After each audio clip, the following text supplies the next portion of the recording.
Week 7 is in the books. Week 8 is here to stay. No more by NATO, no more by apocalypse. I am Thomas Tipple, joined as the DFS Early Look specialist himself, Jake Tribbey, the earliest you will get DFS looks across the industry.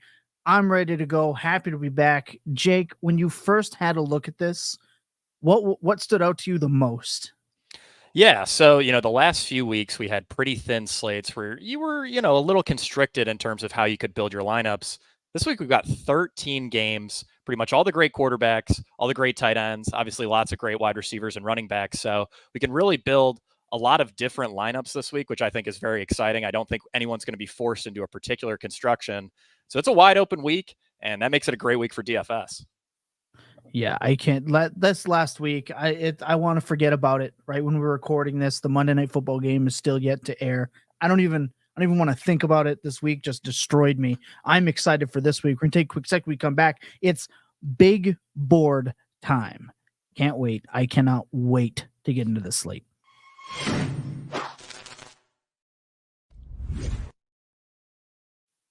All right, here we go. And what stands out to me the most is who the number 3 quarterback is. You have him listed here as your number 1. He is 8,100 on DraftKings. He is 8,800 on Fanduel. QB3 for both, respectively, with a great matchup for Lamar Jackson.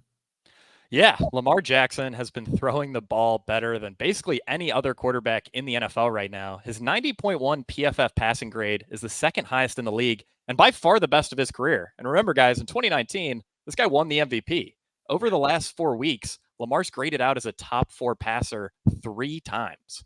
So Jackson's throwing the ball as well as anyone, and that makes him an incredible fantasy asset because he's already averaging 9.5 fantasy points per game on the ground. And that's before we note this outstanding matchup. The Cardinals have allowed the 4th most fantasy points per game to opposing quarterbacks, and they've graded out as PFF's worst coverage unit. We've been targeting Arizona all year in DFS, and I really don't see that changing with Lamar Jackson playing an MVP candidate again. He is absolutely disgusting. You know the touchdowns are going to come, and they came this past weekend. He lit up Detroit. There was no stopping them from the word go. And again, like you mentioned, another phenomenal matchup against Arizona. If he does not finish as the QB1, I will be surprised. It feels like they're on a mission. This is one of the first times I've ever seen them lead, which has been really bad for fantasy when they lead by too much and they pull him out and he misses almost an entire 4th quarter. They kept him in the game and it helped his fantasy day. So I am hoping that is how we are finally going to play Lamar Jackson across the slate, because in the past, you get up by too much, you're losing a quarter. So it was almost like you're hoping for that first half to really have it pay off. But I also think there's stackability with Lamar Jackson this week, which hasn't been able to be said for a long time. Yeah, absolutely. I mean, Andrews isn't too expensive. Zay Flowers isn't too expensive. You could even work in some Nelson Aguilar if you're a real sicko and you're building a ton of Lamar lineups. So, yeah, I mean, I absolutely love these Lamar Jackson stacks this week. And the best part about Lamar, you can play him on his own. You can double stack him. You can single stack him. I mean, the pass volume's been incredible. In the past, we weren't normally looking at Lamar double stacks, but now we can. And, I think it's totally viable on this slate. I agree. I absolutely agree. Moving on, your other quarterback could not be more of a polar opposite of a player, but it is Brock Purdy. Obviously had a really bad week, his first really bad week of his career. You're expecting a big bounce back. This is potential shootout written all over it. How are you vibing with Purdy, and how did you settle on him here? Yeah, so Purdy averages 19.4 DraftKings fantasy points per game in healthy starts over his career. That's 6th best among slate eligible quarterbacks. The 49ers also offer the 6th highest implied team total this week on a 13-game slate, and Cincinnati ranks as a top 8 schedule adjusted matchup for opposing quarterbacks. That makes Purdy's week 8 salary on both Purdy's week 8 salary on both DFS sites look like a bit of a joke. I mean, he's the QB10 on FanDuel, QB14 on DraftKings. So at least from a value perspective, he really pops. And I do think that this game has more fantasy upside than what's reflected in the 45.5 point total, because Joe Burrow's looking like his old self, and Cincinnati's finally getting healthy coming off of a bye. Last season, Bengals games averaged 51 total points per game, in Cincinnati's final 10 contests. That was after the Bengals really started airing the ball out more aggressively. What did we see in week 6? Cincinnati posted the highest pass rate over expectation of any team in any game this season. So if we assume this Bengals offense is back to airing the ball out a ton, that they could push San Francisco more than some previous opponents, and that will force the ball into Purdy's hands, force him to throw a little bit more. So I really like Brock Purdy at the very least as a strong value this week. And again, I think you can make a pretty good upside case for him, especially given his quarterback 14 price tag on DraftKings. Not to mention the "what have you done for me lately" formula that definitely haunts some people. They're going to think of the last game that Purdy played and how it's going to carry over. We need to live and forget. Just like the NFL quarterbacks say themselves, we have to forget about previous performances. And I think it was a one-off. This game's going to be an absolute shootout. You cannot convince me otherwise. So yeah, I'm right there with you. Oh, it's going to be so good. But please, San Francisco, come up with that win. Look, the next player we have, we're switching positions. We're going to go running back, which is obviously, it seems to be week to week, the most important position, the position where people have the most questions, which, for obvious reasons. Alvin Kamara's usage is not from this planet. He has come back and just been prime himself. He is 7,300 on DraftKings. That's the RB6. He's 8,300 on Fanduel, the RB5. The man is on pace to just crush receiving records at this point on a 17-game pace. Let's talk Alvin Kamara. Yeah, Kamara isn't just seeing the best usage in the NFL. He's seeing the best usage in the NFL by far. His 25.9 expected fantasy points per game is 4.4 expected fantasy points per game better than the next closest player, which is Keenan Allen. And it's 28% better than the next closest running back, which is Christian McCaffrey. He's tied for the positional lead in targets, and Kamara leads the position in receptions, despite playing just 4 games this year. He's averaging 9.8 targets per game, which is better than Chris Olave, Cooper Kupp, and Jacoby Myers. Now, of course, Kamara hasn't quite lived up to that usage. He's fallen 4.2 fantasy points per game under his expectation. And I think you could argue that maybe he doesn't have the upside he once did. He ranks bottom 12 in missed tackles forced per attempt, and that's a metric he's historically crushed. But usage is king at the running back position. And even if Kamara doesn't have 50-point upside in his range of outcomes, he's still seeing an incredible workload. A workload that would almost always result in a DraftKings salary that's $1,500 higher. Overall, Kamara is just one of the slate's cheapest bets on usage in a mostly neutral matchup. And that sounds like a really strong bet to me. I mean, Derek Carr just seems addicted to these checkdowns. Kamara's red zone usage, inside the 10 usage, all leading all running backs. So yeah, I think the touchdowns will come for Kamara. I think big games will come. I mean, he probably doesn't have, like I said, the same single game upside he once did when he was the most efficient running back in the NFL. But, we always bet on usage at the running back position, and Kamara's seeing that usage. Just an absolutely insane usage. I don't think anyone expected this kind of usage with Kendrick Miller and Jamal. Those guys just are non-existent in the backfield. He's a legitimate workhorse right now, and a matchup against Indy that could be pretty sweet for New Orleans. Yeah, and it was extremely encouraging to see, Jamal Williams was active last week. Kamara still got almost all the, red zone goal line work. So, I mean, I think it's wheels up for this guy. He's just, he's going to be the RB1 in usage moving forward, barring, some kind of injury or a crazy rotation change. So many touches inside the 5. Oh, yeah. And inside the 10 last week. Just so much, just couldn't convert it, but the opportunities are there. It's not all his fault here. But all signs pointing way up to Kamara home run games. Smash this week as well. Love the matchup. Your second running back on the list has another really sweet matchup. 5,900 on DraftKings, 7,200 on FanDuel. That's RB14 and RB11 respectively. It is the freak of nature himself, Bree Hall, in a New York on New York violence matchup. Yeah, so Hall hit season highs in snap share, route share, and target share in week 6. Across weeks 5 and 6, he ranked 5th in carries, 7th in targets, and 11th in expected fantasy points per game. Oh yeah, and he was also 4th in fantasy points scored. Importantly, he's looked really good as well. He's fifth in explosive run rate, third in yards after contact per attempt, and sixth in fantasy points over expectation among 59 qualifying running backs. And this is the rare contest where the Jets are favored. They're actually 2.5-point favorites this week against the Giants. And the Giants have given up the 12th most fantasy points per game to opposing running backs this year. Hall's underpriced relative to his recent usage. He's playing like a top 5 running back, and he should finally see positive game script in a decent matchup. I'd expect him to be really popular this week, but it's for great reason. He's in an awesome spot. And he's just so good. So when you have an absolute discount on a player like that who has week winning upside in every game, now that the wheels are off, they're already trying to trade Dalvin Cook. Like they realize what they have here and they need him, and they are using him in that role. Yeah, absolutely. And I think, with the Jets coming off the bye, Hall's going to be even healthier. He still doesn't quite seem to have that high end speed that he did as a rookie, but each week he gets a little better, and big games are going to come in a 5,900. It just feels like a great bet. Right. And with the Giants offense clicking a little bit with Tyrod Taylor, not Daniel Jones, it looks like we might have a little bit more points scored than maybe we might have thought. Even though the Jets defense is that good, we could have a big game from both teams here. We want to jump ship to a different position. We have a player here who has been so frustrating to watch. We know how good he is. We know how good he is when he has the ball in his hands, whether it's short, long, intermediate, behind the line of scrimmage, get the ball in his hands.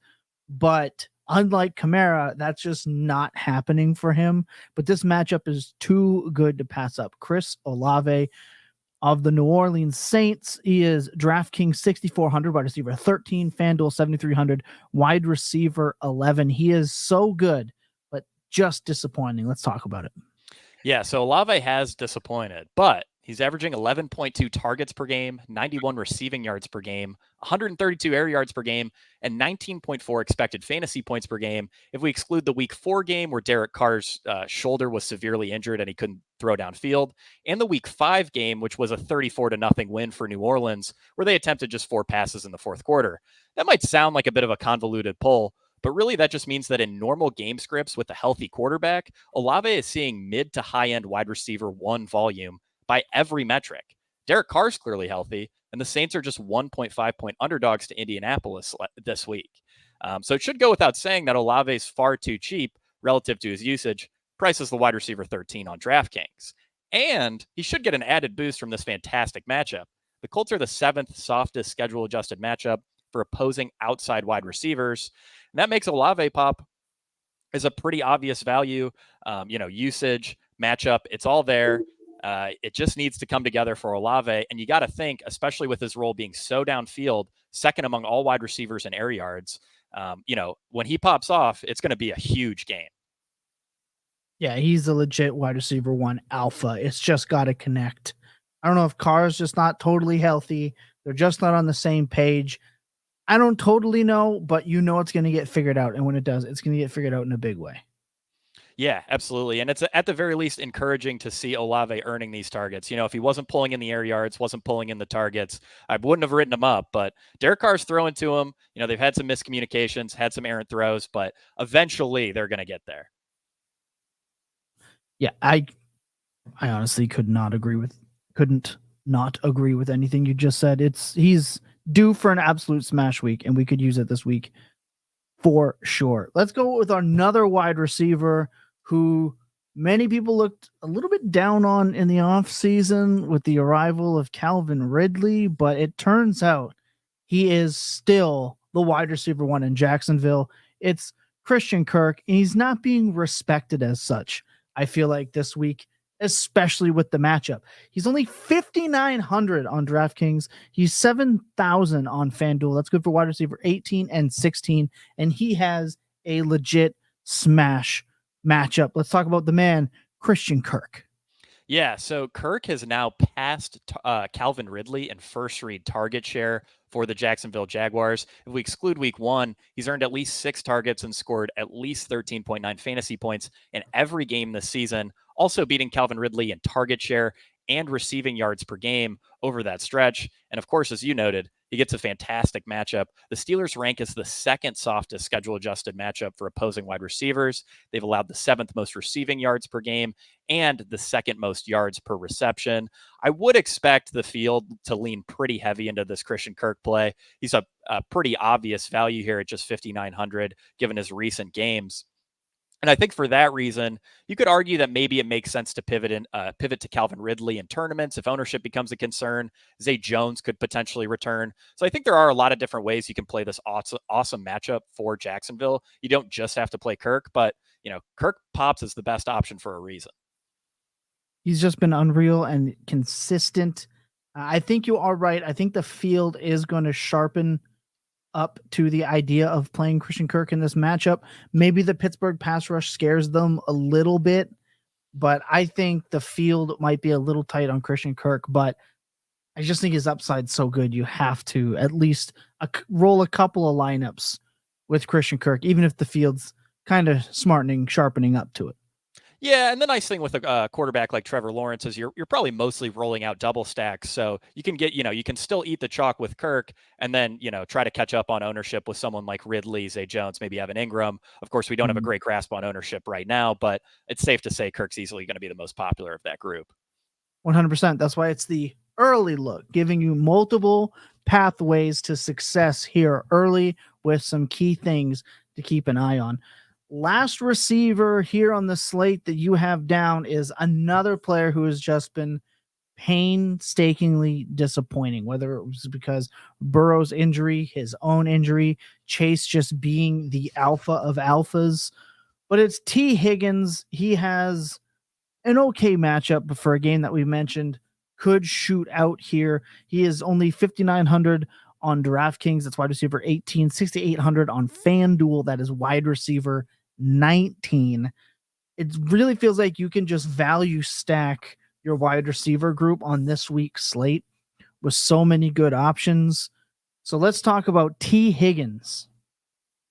Yeah, so T. Higgins, as you noted, he's been a major disappointment this season. He's only averaging 8.2 fantasy points per game, but we can easily discount that slow start. Joe Burrow was dealing with a serious calf injury that notably impacted offensive efficiency, and Higgins suffered from broken ribs in week 4.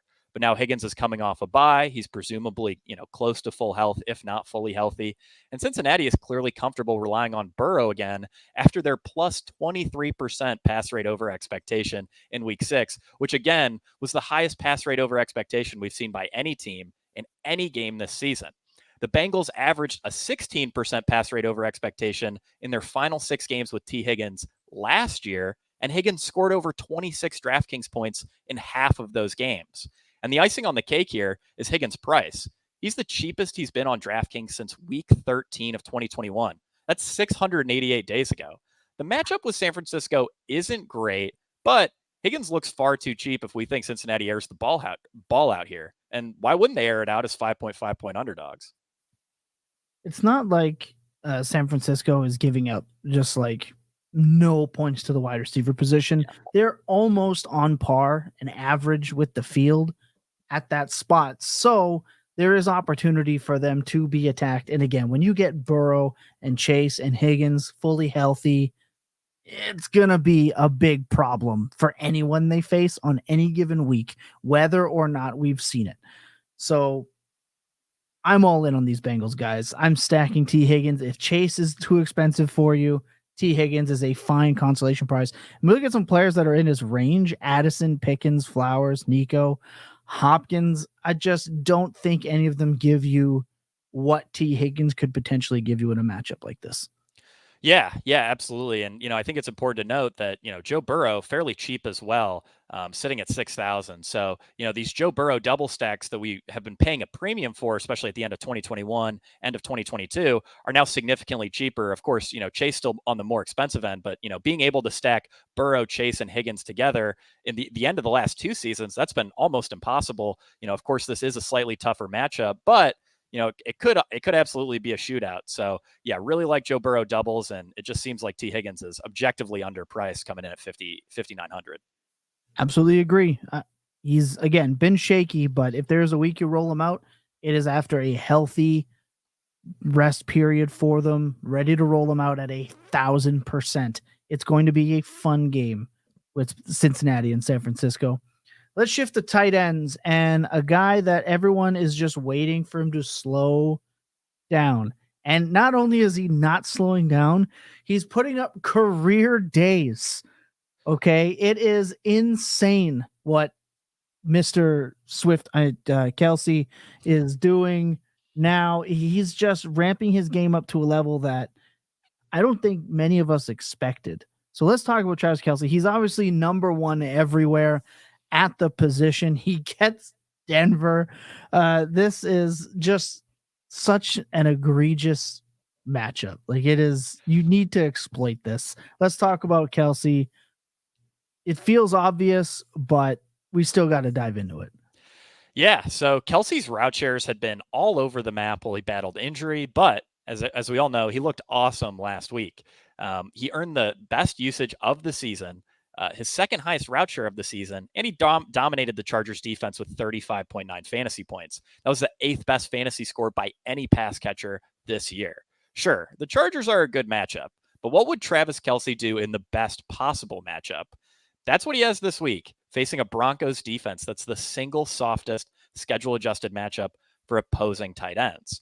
Even if we think Travis Kelce is priced near a ceiling, which, I mean, he probably is, 8,400, that's a steep price to pay, even for a player of Travis Kelce's talent. His positional upside in this matchup is still borderline unmatched. He's not going to pop as like some great projected value because, again, he is a little expensive, but we always want to roster great players in perfect matchups, and it doesn't get better than Travis Kelce this week. I don't even think he's a player you have to worry about spending and stacking with Patrick Mahomes. He can stand alone 100% in almost any lineup format. So you don't have to worry about spending up on two players. You can just pop Kelce into any matchup and roll up with stacks for the 49ers and Bengals or the Ravens in Arizona. You can really put him in almost any situation, and he is just that good, especially with how the wide receivers have been playing in Baltimore. I mean, a Kelce, Lamar, and Flower stack would just be so minty. So I agree. You have to roll out Travis Kelce this week. You're just not going to get a better matchup. Yeah, and I mean, we've seen, obviously we've seen a little bit of juice from Andrews, a little bit of juice from TJ Hawkinson, but no tight end on this slate, even on a slate loaded with pretty much all the best tight ends, can match Travis Kelce's ceiling. So got to take advantage of that. 8,400 might seem a little steep, but again, it's Travis Kelce in the literal perfect matchup. Right. And I mean, it's not like Andrews is a real discount either. I mean, he's still 6,400. So you're just getting 2,000 more and you're just getting that much bigger of an edge. You have to, in my opinion, and seemingly yours too. You just have to play him, even if he is that expensive. Let's talk about another tight end, but this one for the Cardinals. And you might be thinking, oh no, here comes Zach Ertz again. Nah. Gone are the days of us talking about Zach Ertz on this program, I hope.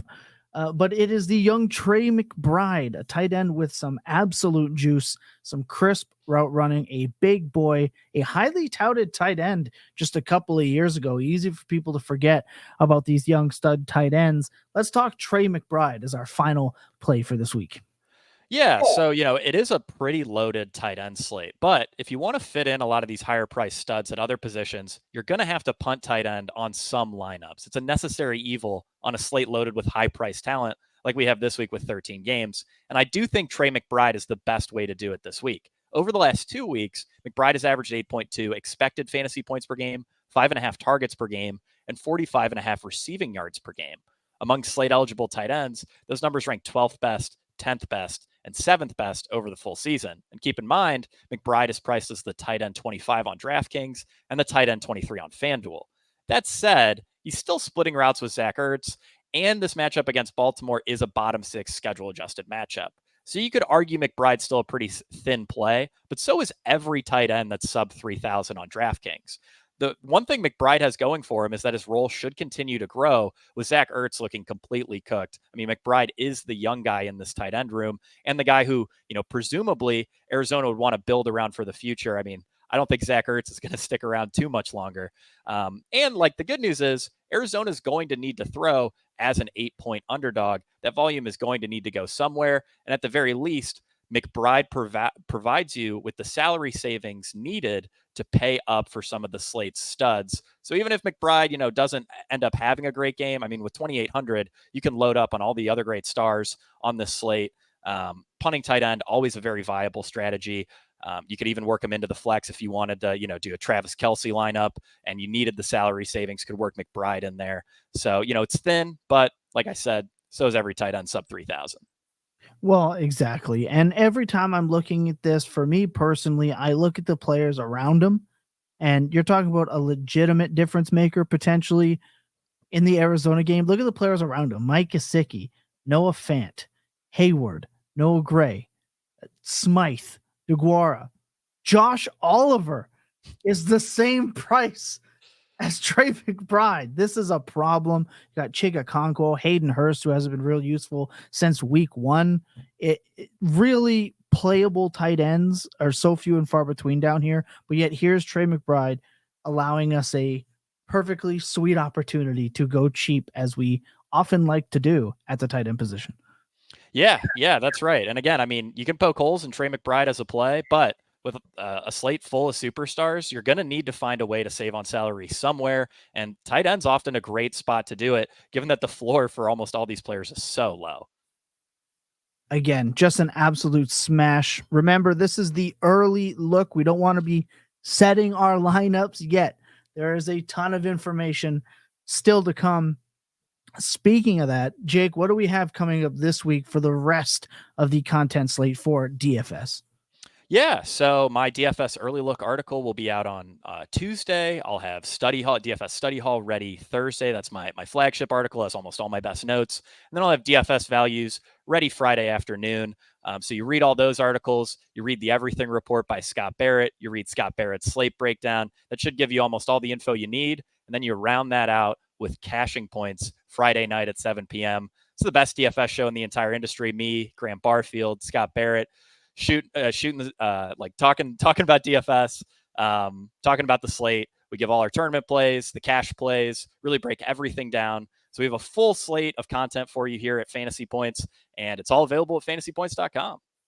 Don't forget, this week on Cashing Points, we make a lineup. Yes. It has been asked for.